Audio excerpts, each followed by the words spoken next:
Once upon a time, in a vast and mighty kingdom, there ruled a king whose heart was as cold as stone. He wore golden crowns, walked on luxurious carpets, and surrounded himself with riches beyond imagination, yet he never smiled, never laughed, and never showed mercy. The people of his kingdom lived in fear, for the king's rule was harsh. Taxes were high, punishments were cruel, and even a minor mistake could bring a harsh penalty.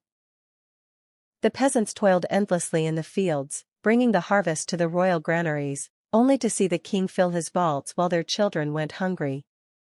His voice, sharp as a sword, could strike terror into the bravest soldier, and his eyes, dark and unyielding, seemed to weigh every man and woman in the kingdom, always finding fault. But in the grand palace, behind walls lined with marble and silk, lived the queen, a woman whose heart was filled with warmth and kindness. Unlike the king, she could not bear to see suffering, and her soul ached whenever she learned of the misery that spread throughout the kingdom. She wore simple silks, often spent her time tending small gardens and speaking softly to the servants, and when she walked through the palace, she carried with her a gentle aura that soothed even the most troubled hearts. The queen had married the king because of his title, for she believed that love could soften even the hardest hearts, but over the years, she discovered that some hearts are stubborn and cruel.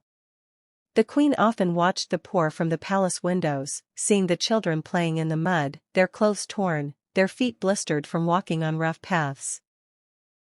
She heard the stories of families who could not afford bread, of farmers who had lost their fields because the king demanded unfair taxes, and of mothers who cried silently at night for their sick children. Each tale pierced her heart like a dagger, and she longed to help.